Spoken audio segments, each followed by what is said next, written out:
Fizi News 24. Média d'information en temps réel. Fizi News 24. Chombo cha habari kwa muda sahihi. Média d'information en temps réel.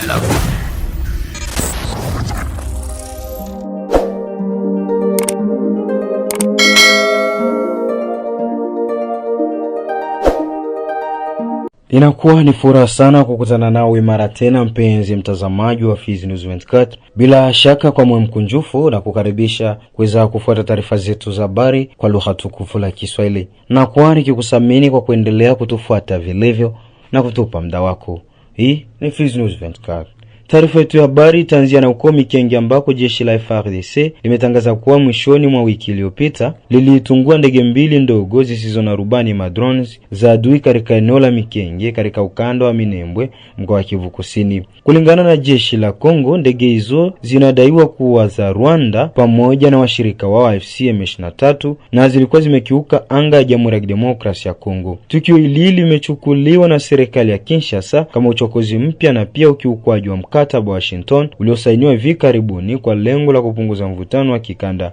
FARDC imesisitiza kuwa inaendelea kuwa macho yenye nidhamu tayari kulinda mamlaka na uadilifu wa mipaka taifa. Jeshi la Kongo pia limeeleza kuwa litaendelea na operesheni zake za uangalizi na ulinzi wa ardhi ya taifa hasa katika maeneo nyeti ya mipakani ili kuhakikisha usalama wa raia. Na kwingineko ni huko Masisi ambako mkusanyiko wa kimkakati wa Kazinga ulioko katika sekta ya Usobonyungu wilaya Masisi katika mkoa wa Kivu ya Kaskazini umerejea tena chini ya udhibiti wa jeshi la taifa FARDC tangu Jumatatu ya tarehe 9 Machi 2026. Baada ya wiki mbili za kukaliwa na waasi wa AFC M23, jeshi la serikali likisaidiwa na wazalendo lilifanya mashambulizi yaliyosababisha kurejeshwa kwa udhibiti wa eneo hilo. Mapigano makali yalidumu siku nzima yakishusha matumizi ya silaha nzito na nyepesi. Kufikia jioni, hali ya utulivu wa kiasi ilianza kurejea katika eneo hilo. Katika kipindi cha uvamizi wa waasi, wakazi wengi walilazimika kukimbia makazi yao na kujificha porini ambapo wanakabiliwa na hali ngumu za kibinadamu. Kurejeshwa kwa Kazinga kunakuja siku chache baada ya waasi kujiondoa katika vijiji vya Buabo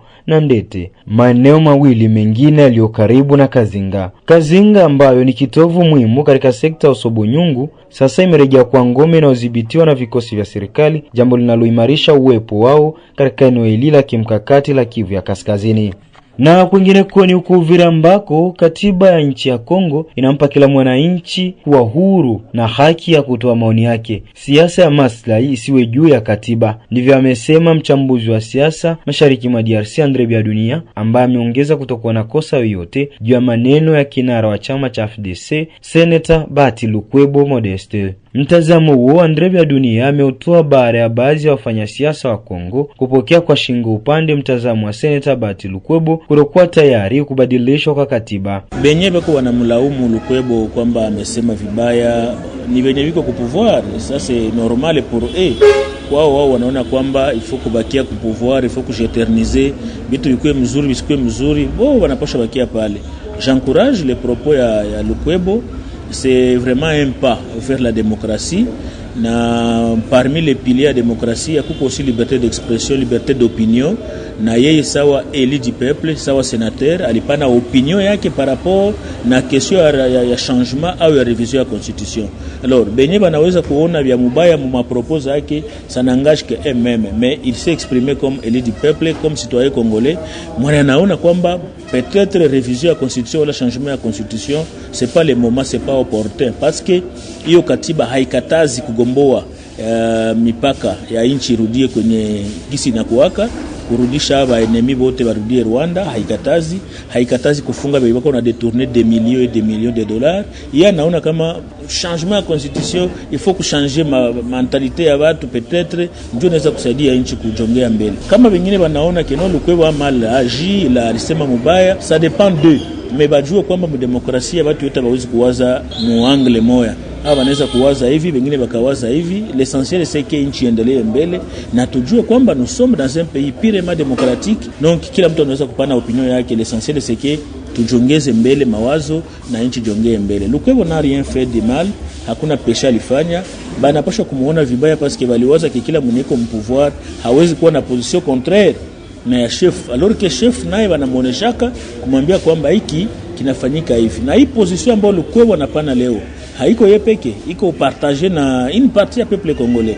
Iko partage kwa bini habako tayari kureviser constitution, wanasema constitution haibloke kitu. Constitution iko gisi iko, haiwezi kukataza basijere mzuri, basijenge mabarabara, insécurité siishe, moto tusipate, courant tusipate. Révision ya constitution c'est une façon ya kujimaintenir au pouvoir et que yeye naye sawa vile congolais anaona que non, c'est pas opportun ya kureviser constitution na habawezi kumkataza kurefleshir, bamwacha refleshir comme congolais na opinion yake tumeikamata kama gisi tumeikamata na kwa biko nyuma ile position. Aiza kuhusu wale wanaosema kuwa Rais Felix Antoine Tshisekedi kupewa muhula mwingine kama motisha kwa kazi kubwa za uzalendo hasa kumaliza vita, Andre Biadunia amejibu mara tena. Le president wakati aligombea pouvoir alijua kwamba nchi ilikuwa kwenye vita wakati ya mwenzake mwenye aligombola bwana Kabila, na yeye akaona kwamba huko madefi yenye Kabila alishindwa kureleve, yeye anaweza kuireleve. Maintenant au cours ya manda yake ya pili vita inajitokeza, vita inaanza ni role yake yeye kama president wa republique kumaliza ile vita bila kumsukuma, hapana, parce que katiba inamwambia wakati alikamata pouvoir arigire sous le drapeau kwamba ni gara wa republique ya Kongo, na dès lors que ku gara wa republique ya Kongo anapaswa kutuajia nchi gisa liikuta wakati alikamata pouvoir. Haiko question ma récompense que amemaliza vita ndio tumpatie manda nyingine ya pili wala ya tatu, c'est pas comme ça. Yeye kama ni demokrate atatia dauphin, na kama ma strategie za kumaliza vita zinamshinda, meajue kwamba mpaka sasa hivi iko na soutien population pour que vita ishe.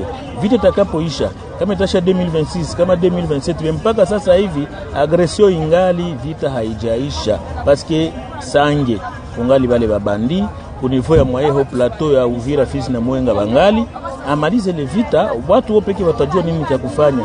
Mekusema parce que alimaliza vita yaisha, vita ingali na hakuna kitu tunaweza kupigia mikono sasa hivi kikilisha fanyika parce que adui angali pale. Tunapenda tuone nchi imerudia kwenye mipaka yake ya kawaida yenye wakati alikamata pouvoir njoo gisa liikuta, na iache vile.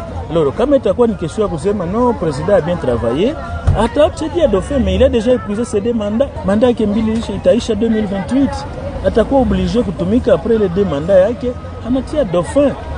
Batu wataevaluer kama atakuwa kompeta wala atakuwa kompeta, wanamchagula. Ni hatuwezi kusema kitu wazi vitu ya marecompense alors que hatuyaona kama vita imeisha. Vita ngali pale, mabarabara hatuyaona, maji hakuna, umeme hakuna. On va récompenser par rapport na nini? Wakati alikamata pouvoir alijua kwamba kuko madefi à relever, na hizo madefi tunangoa zireleve, kisha batu wataevaluer nini cha kufanya. Alors Lukwebo wanaweza kumuona makosa inutilement, c'est un citoyen congolais mwenye aliona kwamba il faut se réviser constitution kwanza, mais sioni vraiment kia kuanza kusemea récompense, il faut te récompenser alors que vita yaisha. Tunamuencourager, tuko nyuma yake, nous sommes derrière lui, mais hatusaidie asikwe distrait na wale batambourinaire, bale bapiga ngoma benye wanaenda wanapiga ngoma kila siku, badamuonesha kama alishaweza alors que peuple hayaona kitu mpaka sasa hivi, dès lors que adui angali kumulango. Na kwingineko ni Baraka ambako siku chache kisha Wizara ya Taifa husika na mambo ya ndani na asili kutoa waraka ya kumteua Bwisemene Wilonja Lambert kama meya makamu wa mji wa Baraka, maoni yameanza kutolewa ambako mwananchi Lusambia Wanumbe amechambua kwa kuonyesha nini meya makamu mpya huyo anatakiwa kuweka na kufanya kama kipaumbele. Isaac Muluchashibe namkaribisha kwa ripoti zaidi. Katika mazungumzo, mkuu kiongozi huyo wa shirika jipya la raia NDC Chumvi ya Kongo mjini Baraka ameanza kuonyesha picha ya tatizo kubwa inayosumbua mji wa Baraka. Mnamo tariki 28 mwezi wa pili mwaka huu, waziri wa mambo ya ndani ametaja meya makamu wa hapa Baraka. Nitakumbuka ya kuwa tulikuwa na meya makamu, lakini meya amekimbia kwa sababu anazojijua, na meya aliyobaki meya makamu hapa naye ameitwa kwa Kinshasa kwa sababu ya kikazi, na tukabaki pia na meya makamu mwingine ambayo kutajwa kwake kulikuwa akuheshimu kabisa sheria, kulikuwa kuheshimu sheria, kwa sababu kisheria meya makamu asipokuwa ilipaswa kawaida ambaye atachukua wazifa kwa muda wa meya makamu alipaswa kuwa ule ambayo alikuwa na preeminence. Lakini kwa sababu moja au nyingine ambao wafanya siasa wanajua wenyewe yamepitika mambo kama hayo, lakini ikiwa en violation ya sheria. Pia kwa swali lako juu ya defi ambayo inachunga hapa kwetu, defi ya kwanza ni defi ya uongozi, yaani governance. Governance ya hapa kwetu kwenye jiji la Baraka linajengwa kwa njia ya ubaguzi. Ninaposema hivi utakuwa d'accord na mimi kuwa kwa kupata kazi katika meri ya Baraka lazima uwe wa ukoo fulani, lazima uwe wa sekta fulani, lazima uwe kabila fulani. Na hiyo ni jambo ambalo watu wanafikiria kama si jambo mzuri, hata mimi kibinafsi, kwa sababu ikisha kuwa jiji ni na raia wote wanaweza wakakaa mjiji bila kujali kabila, bila kujali origine yake. Ni hivyo gisi mambo yanapitika. Lakini hapa kwetu unatizamiwa ukuwe wa kabila fulani, sijue ukuwe wa ukoo fulani, sijue ukuwe ndugu au rafiki wa meya. Na hiyo inatuletea matatizo makubwa. Aidha, upande mwingine ameonyesha ni miradi gani ya maendeleo inayomsubiri meya makamu aliyeteuliwa ili kuleta sura nzuri ya mji wa Baraka. Losambia Wanombe ameeleza mara tena. Ya kwanza niseme ilikuwa uongozi ama governance. Na katika huyu uongozi au governance tunaona kama viongozi hawako redevability inawakosa kwa raia. Japokuwa kisheria kiongozi anapaswa kuwa redevable. Aambie wa raia, nimekuwa na miezi 2, nimekuwa na miezi 3, ona ninachofanya, ona nilifanya, ona magumu yangu. Hiyo haiko katika uongozi ama governance ya meri hapa kwetu. Viongozi hapa hawako redevable vis-a-vis na raia. Ni nyingi tu, lakini hapa mtataja kama vile 3 au 5 ambazo zinaweza zikasaidia meya makamu mpya wa jiji la Baraka. Defi ya kwanza ni ujenzi wa voirie urbaine. Unaona Baraka vile ni nini? Mji ni nini? Utafauti na mji na kijiji ni kuna vitu fulani vinachotofautisha mji na vijiji. Ujenzi wa voirie ni mojawapo wa viegezo ambazo vinatofautisha mji na vijiji. Voirie manake barabara mzuri, za lame, mifereji inajengwa vizuri na kadhalika. Lakini kwa uchanga, kwa kweli il faut le reconnaître, kwa uchanga wa meri zetu na maresources yake limite, hatuwezi kuilomba asemi itatujengea barabara za lame, ingali vigumu, lakini inaweza kaendelea kufanya plaidoyer. Mkuu wa jiji anaweza endelea kufanya plaidoyer kwa viongozi wakuu. Lakini kwa ngazi yetu ya chini ya meri, kiongozi mpya anaweza relever defi ya voirie akijenga mifereji ambayo inayoasiri mji wa Baraka. Mji kwetu unabomoka kwa ajili ya maji na zagaa ovyo. Hicho ni cha kwanza. Cha pili ni umeme. Utaitwaje kuwa ni mji usiokuwa na umeme? Ili jambo la umeme pia ni jambo ambalo ninaongojea meya makamu mpya. Maji safi kwa raia. Unajua Baraka kuna maji ndio, kuna nguvu jitihada zilizofanyika, lakini maji ingali machache ukilinganisha na hesabu ya watu. Katika jiji maji haikatike, maji inakuwa iko fourni 24/24. Hata hivyo, suala la soko kuu ya Mwemezi ni vema lichukuliwe kama dharura unapolinganisha na hali ya sasa ambayo soko hiyo imebaki jina tu. Losambia Wanombe kwa mara ya mwisho amerejea. Ya kufuata ni soko. Unajua kuwa jiji la Baraka lina soko kubwa moja, soko la Mwemezi. Nenda ukatizama hilo soko. Soko lote liko majini. Watu wanakosa hata wapi watafanyia kazi zao, wachuruzi. Na hiyo soko inaingiza pesa kwenye mfuko wa meri. Lakini hizo pesa zinaenda wapi? Zinaenda mifukoni na watu viongozi wanazikula hovyo. Kuliko kufikiria kama ni hapo tunatoza pesa, tuboreshe maisha ya hapo, tujenze hata maangari ngapi 3, 4, 5 ili wafanyabiashara watumike kazi yao katika quietude. Atuone uwanja wa soko wote umekwisha chukuliwa na watu wamejenga katika uwanja wa soko. Sasa soko itaenda wapi? Ni jambo ingine ambayo meya makamu mpya lazima afikirie, wapi soko itakuwa na vipi itajengwa. Ya kufuata ni bandari la Mshimbaki. Bandari la Mshimbaki meri au jiji linatoza huku kila siku. Paende sasa upaone. Ni pori ni pori. Wafanya biashara, maboti, batu ikikuja na baki huko. Alafu mitumbo inatoka huko nchi kavu kwenda kuchukua mizigo huko na kuleta nchi kavu. Na hiyo inakuwa na hasara kubwa. Inakuwa na hasara kubwa kwa wafanya biashara.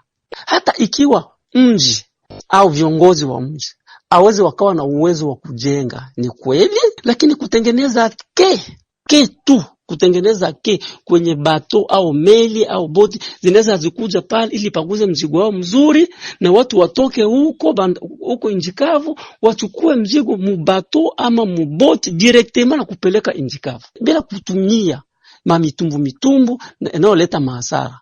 Tunaweza tukasema kama hakuna bandari, kwa sababu yote pori iko. Kwa kutosha pori, kufyeka ile pori kwenye bandari, inaomba nini? Inaomba rais atoke Kinshasa. Hiyo ni defi nyingine kubwa ambayo inamngojea mkuu wa jiji makamu ametajwa hapa karibuni.